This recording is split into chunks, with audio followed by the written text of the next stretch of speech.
Krishna. And we heard the class yesterday. It was Gary Govardhan. It was very nice, discussing all of Krishna's extreme qualities. So here's translation.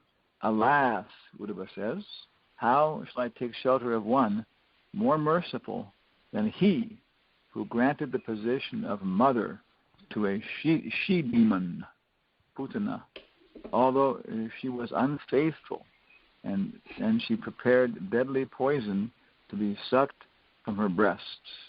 Please repeat. Alas. Alas. How shall I take shelter of one? How shall I take shelter of one? More merciful than he. More merciful than he. Who granted the position of mother. Who granted the position of mother. To a she-demon. To a she-demon. Putana. Putana. Although she was unfaithful. Although she was unfaithful. And she prepared deadly poison. And she prepared deadly poison. To be sucked from her breast. To be sucked from her breast. Okay. And if you have the visual part of the presentation here, that we had, like I said, when we went on the internet, we found so many, pictures of Putana. And also the Italian word for prostitute. Prostitute also brought up a few pictures that unfit for, sannyasi or brahmachari or practically anybody's consumption. I had to glance over those. All right, so we had to take, I don't know, how would you call it? Usually we talk about taking nectar out of a stalk of poison, but going through that we had to take out, poison out of a stalk of garbage or something. So we extracted this poison in the form of Putana. And here's, I guess, a little cartoon picture somebody had there. Putana went about her evil task. I'll smear my breast with poison and feed the babies. Ha ha ha. So she has her little apothecary shop there and everything. And looks kind of ugly, Yeah. Okay. So we go to our next. Okay. So I do this for him. Okay. We're getting some background noise there, somebody. Here is an example of the extreme. Prabhupada says, here is an example of the extreme mercy of the Lord. Extreme mercy. Okay. And of course, this is cited different times by the Chaitanya Mahaprabhu. And so we could take it, this verse, maybe the most prominent verse in all of the ones of Uddhava's presentations, maybe. And it said, here is an example of the extreme mercy of the Lord, even to his enemy. It is said that a noble man accepts the good qualities of a person of doubtful character, just as one accepts nectar from the stalk of poison. So, of course, when Mother Sati is criticizing Shiva, criticizing Daksha, and she says an ordinary person, he sees people's good and bad qualities, and then an extraordinary person, he just sees a person's good qualities and doesn't see they're a bad person. But an extremely extraordinary person, he sees people's bad qualities as good qualities. And that's what Lord Shiva is. But you've actually seen Lord Shiva's good qualities as bad qualities. So you're like fifth class compared to him. But here Prabhupada's saying this is a noble person. Even though somebody has some bad qualities, he looks and sees their good qualities like that. And so, of course, he then, lives in the world of good qualities. So we looked on the internet here for some nice pictures of roses with thorns. Yeah, the roses have thorns. Everybody knows that. There's still people with a little bit of care. They pull the rose over and smell it. They look at it. They take it. They use it for decoration, like that, and so on. So that's a different way to live life. We can live life seeing bad qualities and bathing our mind in the urine of negative things, or we can see the good qualities. Of course, we should see both, as devotees. For Sankirtan, this is how people are. And so we should see both qualities like that. It seems to be the process. Okay. Then slide number 6, Prabhupada continues. In his babyhood, he was administered deadly poison by Putana, a she-demon. But my slide is also going mad here. Okay. In his babyhood, he was administered poison by Putana, a she-demon who tried to kill the wonderful baby. Yeah? And because she was a demon, it was impossible for her to know the Supreme Lord, even though playing the part of a baby was no less than the Supreme Personality of Godhead. You know? And it's kind of, I think, a point that probably makes, kind of a side point from this verse, that always remember that even though Krishna was playing the part of a baby, he was still nonetheless the Supreme Personality with all potencies like that, you know, which was always kind of difficult for the Brisbasis and Mother Yashoda to reconcile. You know. And there's a nice picture of Putana there with some of the gopis looking on, and gopis and gopas looking on in horror, aghast, like this. Yeah. Yeah. So I think it's in the Garga Samhita, when we're on the Brajmana Parikrama, that's being quoted a lot, the Garga Samhita, because it has so many pastimes. And some people say it's not a Gaudiya Vaishnava text, but Shiva Ram Swami was defending it because it says in there that some incarnation knew he would take birth in Gaura Lila, you know. So anyway, the comment there is that Putana in her previous life was Bali Maharaj's sister. Okay. And so when Vamanadev came into the arena, and she was just overwhelmed with, you know, maternal affection. Oh, what a beautiful, cute little kid. Oh my goodness, you know. And I wish I had a baby like that, and he could, you know, sit on my lap and take milk from me and so on like that, you know. So I'm having to readjust here because my robot is all by itself deciding to what's going to happen here. Okay, that's great. My robot's gone mad. Decided to go mad here. Okay, so she was feeling like that. You know, she wanted to have a maternal relationship with Krishna. You know, but then when he stole all the property from the family, then she said, "Oh, I wish I could just poison that brat." You know, like that. So then she got both opportunities. It's a very, very feminine relationship, I guess. You know, a man wouldn't want to poison Vamanadev. He'd want to, you know, kick him or something like that, stomp on him. You know, but from the very beginning, so she had this feminine rasa, and she was able to take birth where she was able to satisfy all her desires. She was able to have Krishna as her baby and maybe feel some kind of maternal thing to him, but at the same time to mix with this poisonous attitude. So maybe it wasn't completely that Krishna was giving her the position of a mother because she wasn't without those feelings altogether, you know. But they were very contaminated, you know. And so then, like sometimes I want to eat something, some cheese or something, you know, something like that for energy. But also there's some lust mixed in with it. So I think, oh no, don't eat that. It's, you know, not good for you, this and that. But then I start to analyze, well, why am I attracted? Why am I attracted? And there is a real desire for nutrition, okay. But it's mixed up with how this is going to stimulate my senses, and I'll be able to experience a kind of rasa as a supreme controller. You know, okay. So in a previous lifetime, there's a good opportunity that she was Balimara's sister. Slide number 7. Prabhupada continues. His value as the Supreme Lord did not diminish upon his becoming a baby to please his devotee Yashoda. The Lord may assume the form of a baby or a shape other than that of a human being, but it doesn't make the slightest difference. He is always the same Supreme. A living creature, however powerful he may become by dint of severe penance, can never become equal to the Supreme Lord. No. Okay. And it is important because it's described, of course, in the Krishna book. We can all remember that when Putana saw baby Krishna, she had enough, you know, of her own potency to appreciate that this child can destroy the entire universe. You know, that's kind of strange at that point that she went ahead and approached him. She should, at that point, it seems like she should have just run away.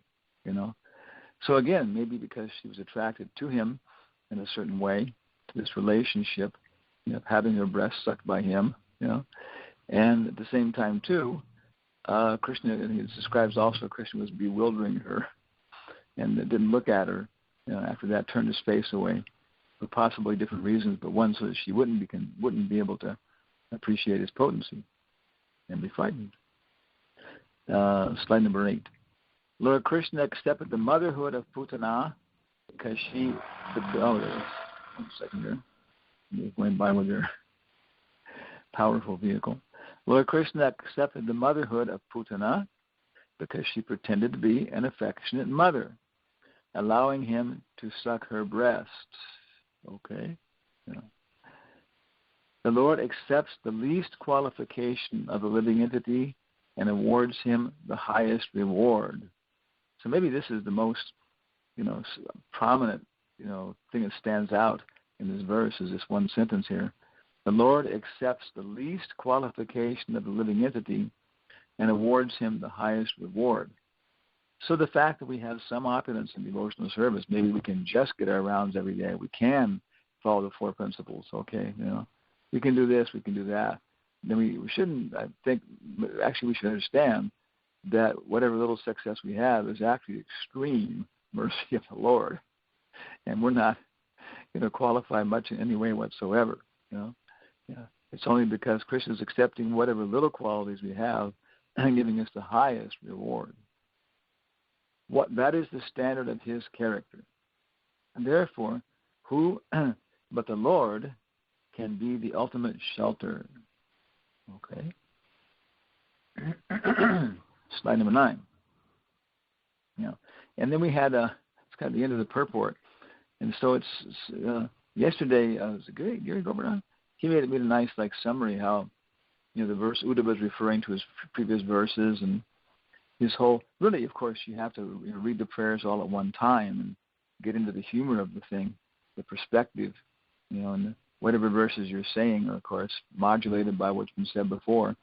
This is more like Smaranam, Jnana is more or less this process of one intellectual thing at a time, grammatical structure, linear thinking.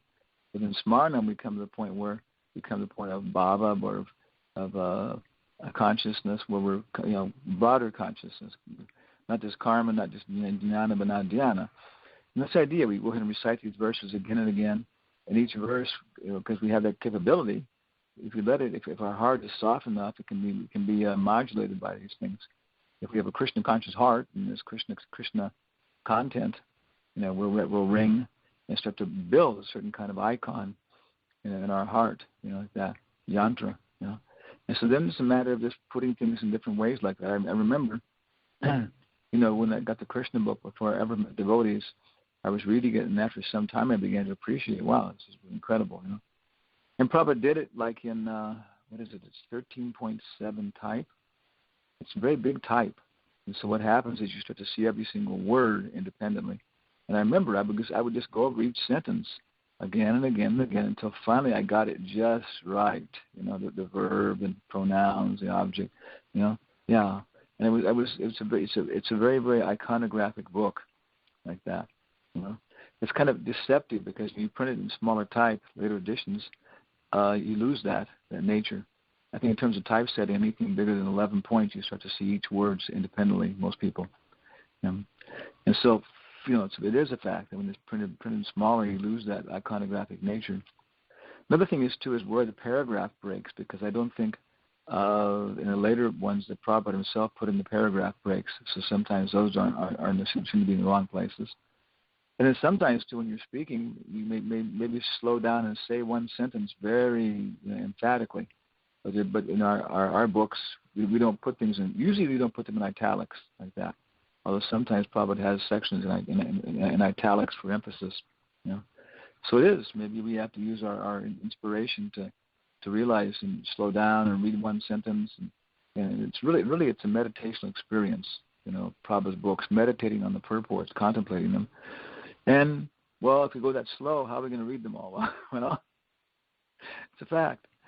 So Prabhupada says that nobody can take everything the spiritual master is offering. Another time he says, even in 100 years, you cannot read all these books. Read all these books thoroughly, I think he says. So maybe, okay, sometimes in Bhakti Shastri, Bhakti by Baba, we do an overview of Prabhupada's book, kind of going through and seeing them, and then later use that as a guide for our preaching, our Sankirtan, our purification, and to pick out, like these prayers is very, very nice, just to recite these prayers by Uddhava. I've done it a couple times in class settings, and it's a beautiful little Krishna book, like that, his Smarnam. Yeah. So then I was kind of thinking about what's the actual content here, and it was talking about mercy. Mercy. Who can be more merciful? Krishna may be very, very strong, very powerful. He may be very heroic, giving, what's the word, like all the different aspects of heroism, not attacking a downed enemy, not showing cowardice even in the face of challenging situations. He may be very funny. He may be very ghastly at times. He may be very protective, like everybody's daddy. So on. So all these different aspects of his character are there. But here it's talking about dayalu, mercy. It's a very powerful word, we know, like that. Doyal Nitai. Lord Nityananda is very merciful. Guru is some ways, that's the idea. The Guru is the manifestation of mercy. And in the big struggle, according to Satya and Daya, I mentioned this before, that Harish Chandra, it's maybe on the internet even, there's a movie there from one of the Upanishads or Puranas, where Harish Chandra is a very powerful king, and in his court he has one case where something like, according to justice, according to truth, not justice, according to truth, what is the situation, what does the law book say, then the person should be executed, and his head chopped off, something like that. But in his heart, considering everything, he's saying, well, if I was merciful, I would let him go this time. Okay. So in his mind, then he has at night in the movie, he's walking back and forth, Satya, Daya, truth, mercy. Which should he follow as the king? What is the essence of justice? So then Narada Muni and Vishwamrita, I think they have this whole thing of creating this whole illusion and taking through all these things. And finally he goes through all his experiences, he comes to the conclusion that no, I'm not going to apply Satya, I'm going to apply Daya, like that. And then the illusion goes away and he's back there and he realizes, yes, that mercy is the essence of justice, not truth. We had some encounters with the Catholic Church and they say the same thing, that mercy is the essence of justice, not truth. Of course, truth is there. And so the same way, that Durga is very truthful. We wouldn't expect her any way of giving us punishment or reactions we don't deserve. She's concocting things. The nurse just has to do what the mother says with the child. So when we're put under the care of Durga, she just applies the law. And when she can give a report to Radharani and Krishna, the jiva is acting properly. But then Radharani, on the other hand, we see that mercy predominates. So this is the point, that ultimately Krishna's mercy, on reclaiming the conditioned souls, is his most prominent quality. And even though we don't deserve to get out of these situations, oh my goodness, we don't deserve it. We don't want it. So, but still, Krishna is so merciful. He finds tricky ways to help us. So one song here, slide number 9. You got that there?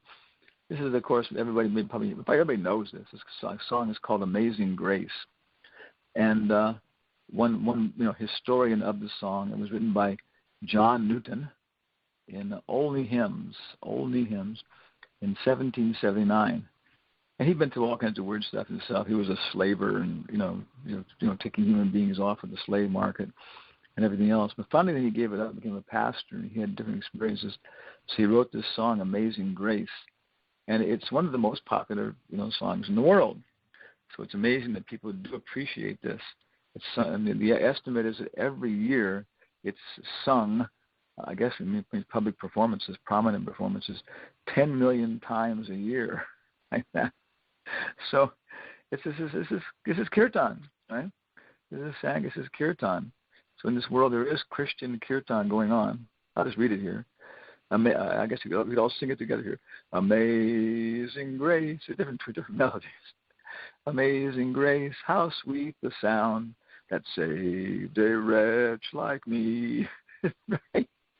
It's all kinds. You look on the internet; it's unlimited. It's like these tenors. Somebody, what is it? It's like the national, bagpipe band, military bagpipe band up in Canada, singing with all these lights on there. Amazing grace, how sweet the sound that saved a wretch like me. I once was lost, but now I'm found. Was blind, but now I see. So here's the point of going back to Godhead. I once was lost, but now I'm found. Was blind, but now I see. Okay, oh my God, Timirandas, yeah. 'Twas grace that taught my heart to fear. So fear of God is the beginning of knowledge. It says in the Bible, fear of God is the beginning of knowledge. We got enough brains to figure out that if you're crossing the big guy up in the sky, you should probably have a little bit of fear about what's going on, But of course, Ravana and the Rakshasas, they had no fear of anything they were doing like that. And Kapila Dev says, devotional service in the mode of ignorance is carried on out of fear and passion, out of desire, and out of duty, a sense of knowledge, out of and goodness. Okay, 'twas grace that taught my heart to fear. And I guess for grace we can just put in His divine grace here. 'Twas grace that taught my heart to fear. Yeah, and we all know the Prabhupada can be pretty scary, And grace, my fear relieved. And then He can smile when we straighten up and are acting properly. How precious did that grace appear the hour I first believed. Oh, very interesting. When we first, I think for me, my first presence of Prabhupada, because we have Vapu Vani, Vapu association with Prabhupada. Okay, very intense. But then Vani, we're talking about it. So my first association, there'll be many of us, and of course often was Prabhupada's words, and specifically it was the Krishna book, like that. And so I remember at a certain point I started developing this kind of very, what's the word, real faith in the Krishna book, that this is something very separate. I've been looking all my life for all this stuff, this way, that way, so many authors, so many things, and always that they weren't satisfied. But that's kind of like what it was. I got the Krishna book. I was funny kind of something which I saw was I could always go to it and find peace. I could always go to it and find novelty. So it became something very, very reliable in my life. How precious did that grace appear the hour I first believed. And it was like that. It was like something in all this storm, because he was suffering so much. At that time, of course, I was at UC Davis. I was in this hippie culture, intellectual environment, and so it's so much, suffering, mental suffering. Through many dangers, toils, and snares, I have already come. 'Tis grace hath brought me safe thus far, and grace will lead me home. It was very easy to see Prabhupada in all this. The Lord has promised good to me. His word my hope secures. His word my hope secures.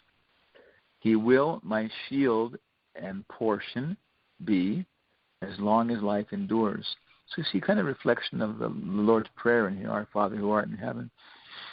He will my shield and portion. Give us this day our daily bread. Be as long as life endures. Yes, when this flesh and heart shall fail, and mortal life shall cease, I shall possess within the veil a life of joy and peace. Kind of like Sat and Ananda. Sat and Ananda. The veil. I guess it means just that which we cannot see now. At Hokshaja Dham, The earth shall soon dissolve like snow. The sun forbear to shine, but God who called me here below will be forever mine. This is Christian theology. This is Sankirtan, Kirtan, and of course, if it's being sung 10 million times, and how many people are singing it? We've got several million hundreds of millions of people singing this thing. And of course, when you do sing it in the chorus and everything else, and Krishna's there. This is the age of Kali. Maybe you do meditation, not much effect. You do Varnashram Dharma, not much effect. You do, what's the other one we got there? Jnana. You try and cultivate wisdom, not much effect. But when you do kirtan with a bunch of people together, and why do you do it 10 million times a year? Because there's some reciprocation, and people feel the intensity of that thing, So this is interesting, the mercy of the Lord. But what is the mercy here? The mercy they're talking about is kind of a general thing, and maybe reminding us. And of course, when we put a person on the face in terms of his divine grace, it becomes much more realizable. How Krishna, Prophet, has helped us so many times. And the thing is, if we have a regular sadhana, I'm preaching to one big psychologist now, and we were talking about meditation. He said he always kind of thinking that people who do meditation and have regular religious rituals, it's because they're afraid, and this and that and so forth, so on, or it's just a habit, the stuff. And I would say many times, yeah, it is. It's just a habit. We do it out of fear or something, but it works. And there are things to be afraid of. There are many toils and snares, set for us.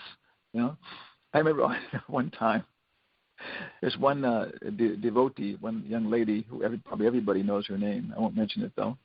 Again, like that. And she's a nice person too, but she's a very potent young lady, girl. Not very big, but very powerful. She caused the fall down of, I think, of at least one guru and several other people.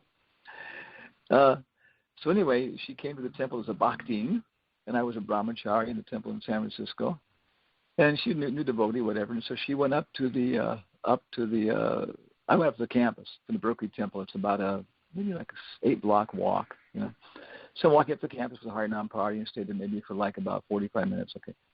And they started walking back, and she started walking back behind me, okay. And the social pressure, as a new person, especially a new devotee, everything, social pressure just to turn around and say, hello, how are you? This and kind of stuff was just incredible, But I felt this thing, no, I'm a brahmachari, I shouldn't talk to her. So I kept thinking about Lot, turning around looking at his wife, But it was incredible pressure just, to go on there and just not turn around and talk. So if I'm walking down the street for like, 8 blocks with this good Mataji following behind me like my shadow or something, and not saying anything like that and so on. So I, in some ways, looking at it, there it was. There was a snare of Maya, just to be polite, to be the supreme friend, and say, hello, how are you? Welcome to the temple. This must be a little boring for you, first time, how are you? Okay, blah, blah, blah, blah. So we don't know, in some ways, how many snares Maya has laid out for us, is laying out for us. I mean, we do know how many of them she does, and how many times she's caught us. So this is mercy. But here, in this verse, let's go ahead, number 10, I think it's there. Yeah, mine's not there. Anyway, yeah. We'll go to that point next. Okay, so I have one more. Then I want to have, besides the Christian mercy here, I came to the Muslim mercy, how mercy is seen within the Muslim church. As you see this is slide number 10. On the right side is Sophia, the mosque at Sophia. It's also a nice thing to look on the internet. This one actually is 3,000 pixels by something. You can blow it up for put on your wall like that. This is a very old one too, and more modern ones. So the Sufis, the word Sufi, explained to us, comes from the word Sophia. And they were like a brahmachari clan, or peoples or mystics who hung out in the temple of Sophia, and they became Sufis. So a very beautiful place for the glory of God and all of his qualities here.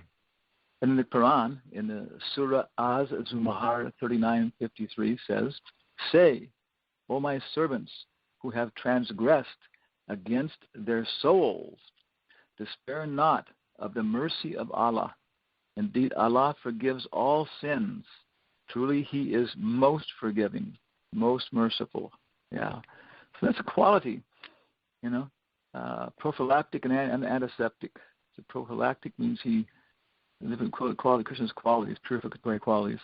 He keeps us from falling down. This is mercy. And after we've fallen down, He kindly picks us up. Of course, we don't want to exploit this. That's the whole thing. If we exploit that, and that Prabhupada says many times, that is the worst offense to the holy name. Was it number 7? To commit simple activities in the strength of chanting the holy names, like that. To use that mercy, exploit that extreme mercy, like that. But Krishna is how merciful. I remember one time Bhavananda, when Hansadutta had some problems, Bhavananda, Rameshwar, and Hidayananda Maharaj kind of took over the Baruchi temple as a committee, and they were all sitting there. There's a big thing, of course, it's one of the first guru fall downs, so all this kind of different opinions and strong emotions. And they were taking over. It was interesting because Bhavananda said, I think Rameshwar said, we've never seen this before. 3 GBC secretaries cooperating in one zone. And if we can't do it, you must judge us as being very neophyte. Or they couldn't do it. Within 1 month, they'd all got their alpha male egos going, and I think Hidayananda Maharaj ended up, being in charge. Yeah. And then, but Bhavananda, when he was there, Prabhu, he said, somehow that came up. He said he asked Prabhupada if a disciple falls down after being initiated and the spiritual master promising to take him back to Godhead, is the spirit, and he comes back, is the spiritual master obliged to accept him back? And Prabhupada looked at him and said no. And maybe knowing his character, future like that, he said, because what's strong, he said no. But then he looked at him and he said, but the amount of mercy that a bona fide spiritual master will show upon a sincere disciple is, practically speaking, unlimited. Joy. Okay. But don't take advantage. Yeah. Okay, so we see the same concept, but now look at slide number 12 here. Not number 11, I'm sorry. Number 11. So we got some pictures of Mother Yashoda. So here's the contrast, because Putana is the imitation mother. But what's she imitating? Why is she so evil? Because we all kind of consider this as being the most extreme thing. And of course, if you have a female body, it's of course something probably which extreme stimulation to do your dharma and to be in the bodily concept of life. This mother with her child, mother with the child. Let's see we look at some nice pictures of Mother Yashoda and Krishna. There's so many. This is one nice one. It shows Yashoda milking the cow on one side, and on the other side is little Krishna trying to stand up properly and hold on to her. He has a cup in his hand there. I didn't notice that. Has a cup in his hand. Yeah, so this is the whole thing. Mother Yashoda is engaging this cow, and the cow, of course, wants to give her milk to Krishna. Like that. So this is the idea. It's such a pure thing. And Prabhupada says even the material world, we see, even exalting it over, conjugal love in the material world. Such an extremely, pure thing, nice thing. In slide number 12, and your Mother Yashoda, feeding baby Krishna, same thing on her lap, So, such a nice thing. Such a nice thing. So Putana is in some ways the biggest witch in the world. I don't know, is anybody more evil than Putana? There's a kind of question here. We can think of any demon more evil than Putana. One of our devotee in South America, Mother Divya Bani, she has, I think, 5 doctorates. So she has very interesting classes and very interesting relationships with her students. So we give classes sometimes, for her students and people. And so we're talking about the hierarchy of the elements in hearing. So then she's talking. She says all you young ladies, and of course she has this very kind of motherly like relationship with the girl. She's maybe like about 60 years old, So she says, all you young ladies. I'm getting an echo now. Somebody get the microphone open there. Yeah. All you young ladies, you must be very careful because these boys are going to try and catch you with your ears like that. And they'll say so many things. Oh, the sun may go cold, but I'll never stop loving you, and so on.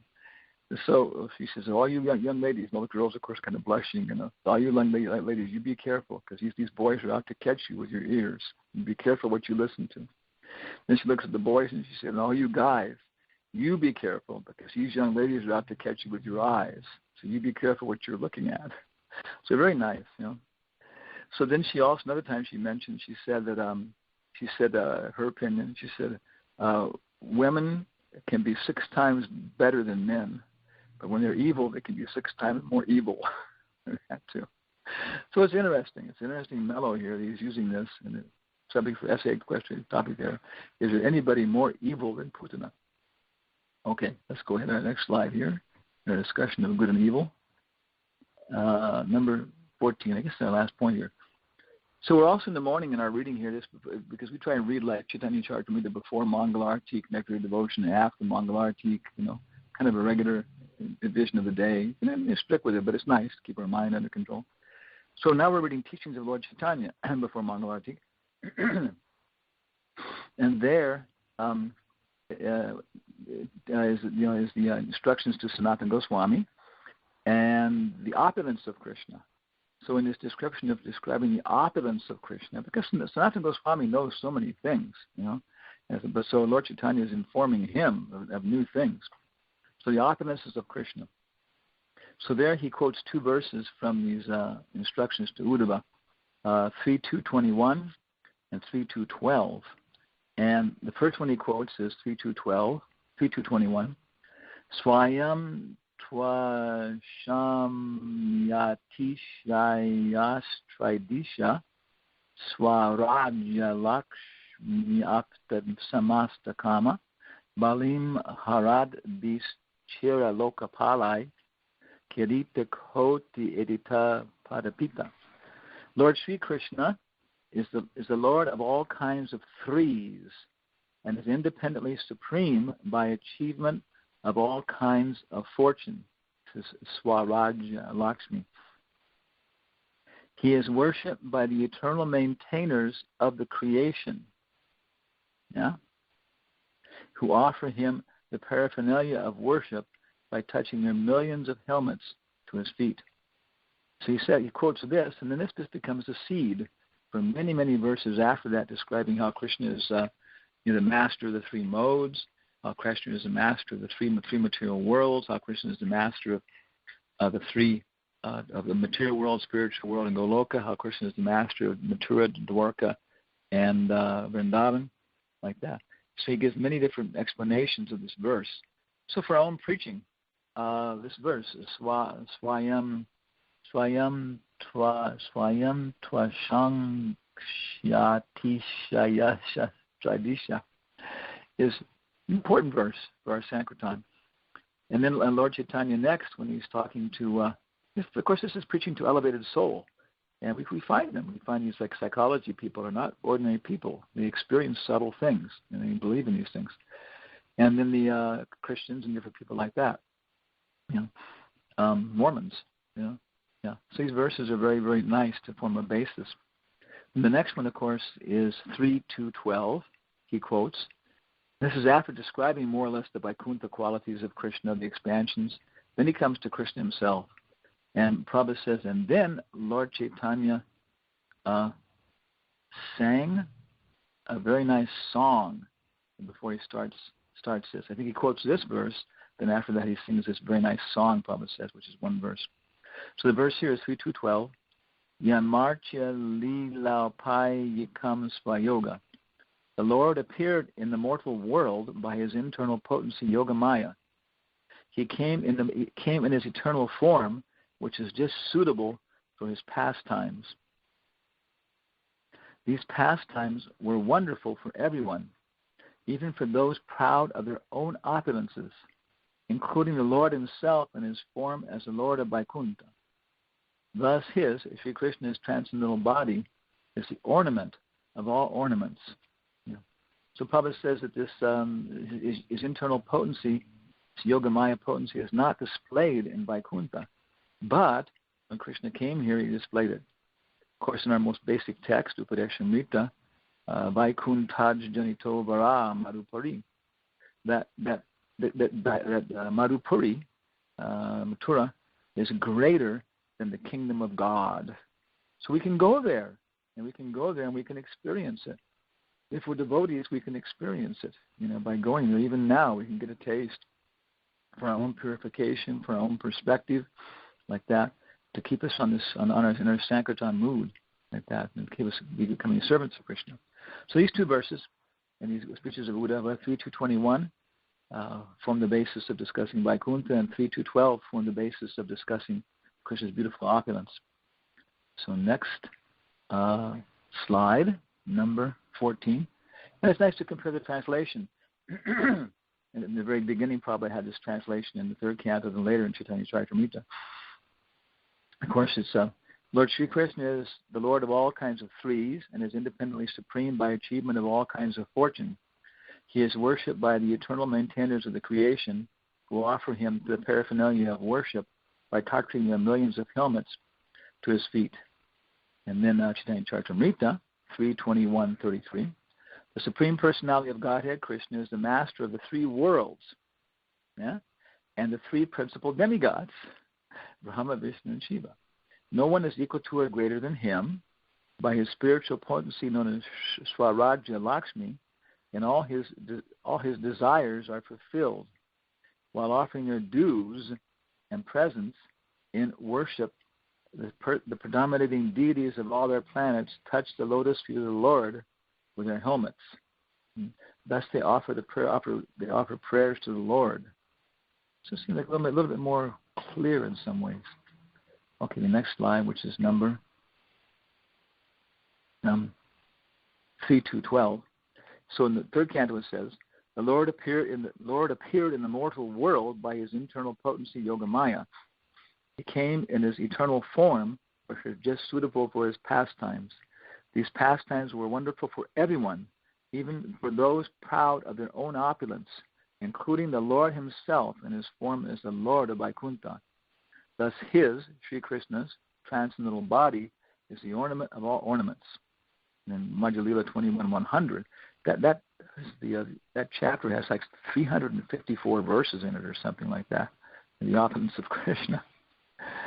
To exhibit the strength of his own spiritual potency, the Lord manifested a form just suitable for his pastimes in the material world. This form was wonderful even for him, and was the supreme abode of wealth, of the wealth of good fortune. Its limbs were so beautiful that they increased the beauty of the ornaments worn on the different parts of his body. So to me, the humor in Chaitanya Charitamrita is more like a conversational humor, maybe because Lord Chaitanya is speaking it, Okay, and then we had right after this verse, this is 100, CC Madhya 21, 100. And the next slide, number 16, is that what Prabhupada says is Krishna then sang, Lord Chaitanya then sang a very beautiful song. I guess we can sing this during artiks and stuff. This is a Shri Guru, Charana Padma. Krishna Raya Teka Kela Sarvotama Nara Lila Nara Vapu Tahara Swarupa Gopa Vesha Venukara Navakishar Natavara Nara Lilar Haya Anurupa. That's something you just want to go on singing forever. No, it's very intoxicating, so beautiful. Krishna Yateka Kela Sarvotama Nara Lila Nara Vapu Tahara Swarupa Gopadesha Venukara Navakishor Natavara Nara Lila Ayanurupa. You can just imagine Lord Chaitanya, holding Sanatana Goswami's hands while you're singing this, or maybe embracing him. And of course, what is Sanatana Goswami? What is his internal form? How is he responding to all this? Lord Krishna has many pastimes, of which his pastimes as a human being are the best. Wow. His form as a human being is the supreme transcendental form. In this form, he is a cowherd boy. He carries a flute in his hand, and his youth is new. He is also an expert dancer. All this is just suitable for his pastimes as a human being, like that. Okay. And our slide 17 here, and we have a picture of Krishna sitting on the rock, on a cloth there with a little calf next to him. Very fortunate fellow. And of course, maybe one of the nicest pictures of Krishna, Vrishabhasi and son, like that, so on. As Krishna is a cowherd boy, like that. Yeah, and that's of course that's the hope, the hope that the Lord has, by His amazing grace, is offering us. Oh Vaishnav, so Sharanagati, Vaishnav soul. They lead me on to Vrindavan, and the other people they want to take birth in Gaura Lila, because here's an opportunity. It's so easy to go to Vaikuntha. I'm sorry, to go to Goloka. I'm in Vaikuntha. I'm in Ayodhya. I'm so many places. But I want to go to Goloka, at least for the afternoon. So how to get there? Take birth during the Kali Yuga. Yeah. And then you can get a chance to experience this Gaura Lila, like that. And of course, Gaura then echoes his Lila for generations, maybe a little bit before, but a lot afterwards. A lot of echoes afterwards, So how are we supposed to go on with this echo and transmitting it however we can, hoping we become qualified instruments to echo this mercy and the extreme mercy, to appreciate this mercy in Goloka. And of course, we're saying that extreme mercy is also even more than Yashoda. So what is that Uddhava's comprehension? It was Uddhava he was talking about. He was talking about the gopis, But in Pushti Marg, they accept the gopis and they accept Mother Yashoda. But for their comprehension, Mother Yashoda's relationship is the highest, so on. Okay, so it's kind of our humble presentation there. So any kind of comments, questions, complaints, donations, advice? So Prabhupada ki jai.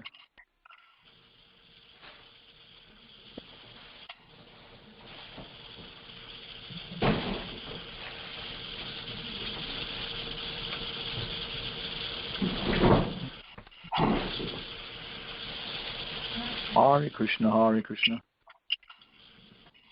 Krishna Krishna, Hare Hare. Anybody there? All we hear is some furniture moving. Hare Krishna Maharaj, thank you for the class. It was very nice, very nice. Did it stimulate your maternal affection for Krishna? Yeah. I was thinking do about. Do you feel like Putin sometimes? Yeah. No. No. I feel like a witch sometimes. Yeah. Okay. My mother-in-law had Alzheimer's, and she refused to eat dinner. So I would say, Martha, if you don't eat, I'm going to come in and sing. And I would go in and sing Amazing Grace to her, and she loved that song. It was about the only thing she could remember from day to day is that I would come in and sing Amazing Grace if she wouldn't eat. Oh my goodness!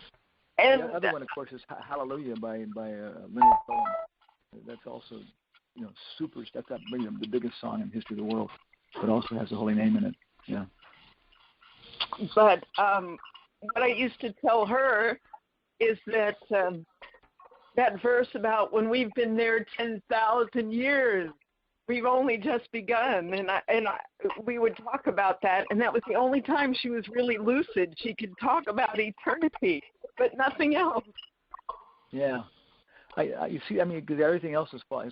Like death is a good friend for, plus his old age is a good friend for a devotee, because everything else is falling apart. It's the only thing you can actually take shelter of is the higher faculties. I see that now. When I do things, I have to do on the basis of intelligence. I can't do it on a mental platform. My mind is falling apart. Okay, then that pushes you on the spiritual platform. Wow. Yeah. I know one devotee. He was maybe like about 50. He joined with his wife. She may be like about 50, maybe 2 years younger than him, and he had a couple kids. And they was in the temple in Berkeley, and he was there and stuff, and family. For maybe a year, And his wife's father had been a pastor, and so he said he was there when his wife's mother passed on, and she was singing hymns right to the end. And he said right at the end her voice kind of cracked, and then she was gone. She was engaged in kirtan, right to the very, very end. So it's and George Washington in what's the word, American Heritage magazine, whatever it is, nice magazine. It describes how he had that last day, and they were reading the Bible. That was the whole thing. They were reading the Bible until he went out. So it's good enough for George. It's good enough for any American. he went out listening to the Bible. So the same way.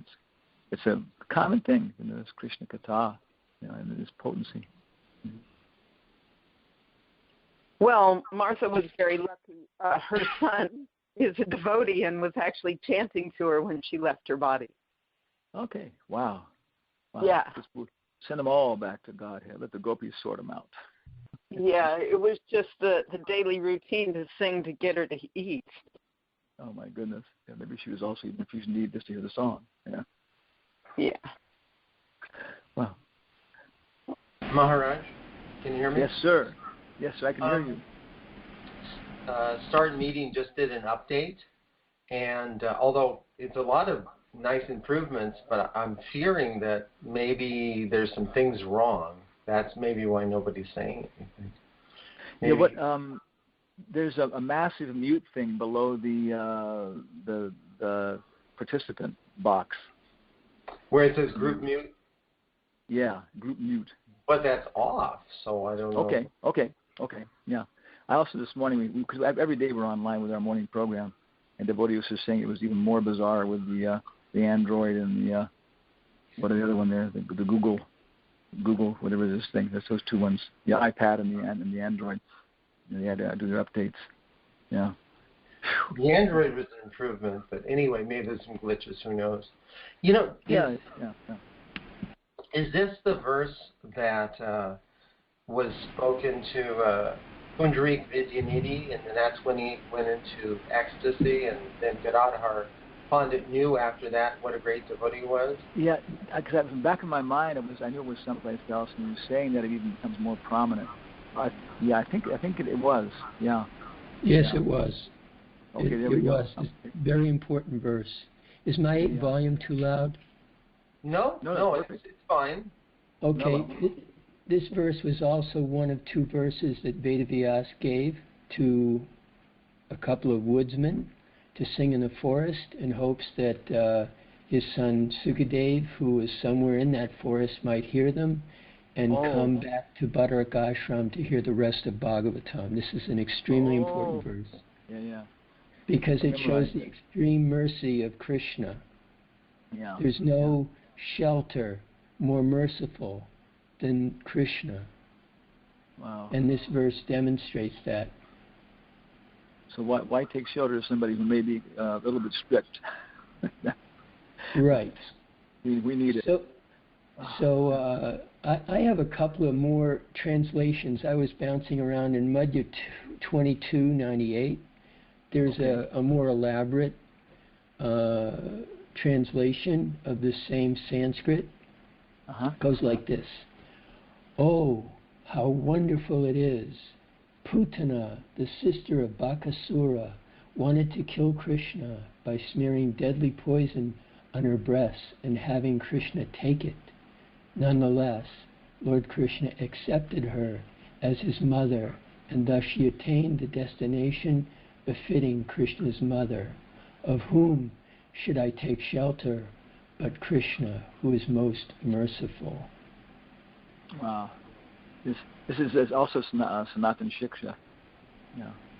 Right. And then another place I found, how astonishing when Putana, the wicked sister of Bakasura, who tried to kill Krishna by offering him deadly poison on her breast, she reached a position befitting the Lord's nursemaid. Could I ever have as merciful a shelter than Lord Krishna? Wow. And then 10.638. 10.638. Okay. Is the Bhagavatam.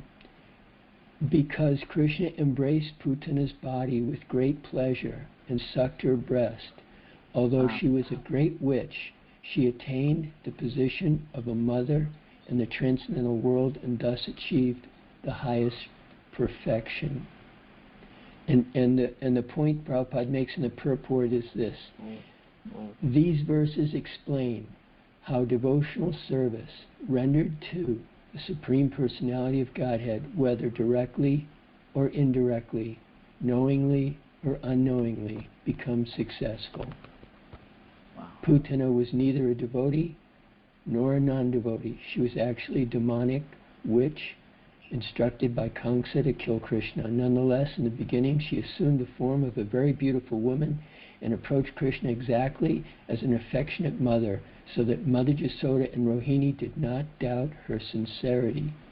The Lord took all this into consideration, and thus she was automatically promoted to a position like that of Mother Yasoda.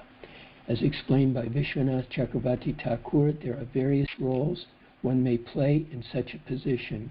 Putana was immediately promoted to Vaikuntha Loka. In Vaikuntha Loka, Putana attained the position of a nurse, as described by Uddhava. Putana was elevated to the position of a nurse and maidservant in Golok, Vrindavan, to assist Mother Yasoda. So I guess Mother Yasoda has her helpers. Yeah. Actually, the Chaitanya Charitamrita describing that some people were like nursemaids to Krishna. They also shared their milk with him. Wow. Right. It's kind of village system where you know. Yeah. But when you said Bali's, is it Bali's daughter? Sister. Sister. Okay. It was at the Jagya when she had two. She was so attracted by Vamana Dev that she wanted a child just like him, and give her milk, didn't it, to breastfeed him? Yeah. She specifically wanted to breastfeed him. Yeah, she was just thinking like that and contemplating, oh, so nice to have that baby at my breast. Yeah, so that's what Krishna accepted, and the rest of it was just Leela. Wow. I think many times too, in terms of this, like, I'm offering to my deity here is the Lord Nrsingadev. I offer what I want to eat out of my lust, okay? And actually, it's not all that healthy, maybe, And so he has to suffer this kind of like poisonous type stuff being offered to him, and so on. So yeah, there is that kind of Putana character even in our offerings. Are we really offering good food, healthy food to Krishna, like that and stuff? Or is it because of our lust, which, of course, we get a bad reaction from it, from eating too much ghee or something and so on? Yeah. Yeah. It was in the purport that that Krishna doesn't see, he only sees, accepts the least qualification. Yeah. And awards the highest reward. So even for a small effort, Krishna gives us big rewards. And just making this point is, therefore, if we think I'm doing pretty good, I'm doing big service. No, you aren't doing anything. This is extreme mercy of the Lord. This is coming off. Actually, what you deserve is something like a little pinch of dust or something, rather than a gold coin. Yeah, always better to keep our head down. Yeah. As soon as we stick our nose up, we're in trouble. Yes. Okay, well, I guess I'll go ahead here back to my Ekadasi Brata and iron my clothes here. It's one of the high points of my day is ironing my clothes. There's actually some result like that. And thank everybody. And this is a wonderful section with Uddhava and all this contemplation, Smarnam. Then, of course, in the end, he won't accept Vidura as his disciple, but this is Maitreya. And the whole Bhagavatam, will develop, between Maitreya. I think it goes through the 5th canto. Vidura and Maitreya are together until about the 5th canto, I think, being described. And after that, it's just Sukadeva Goswami is no longer describing Vidura and Maitreya, but this interaction with Maharaj Parikshit, other resources. So thank you all very much. Hare Krishna. Thank you, Maharaj. Thank you. Hare Krishna. Bye.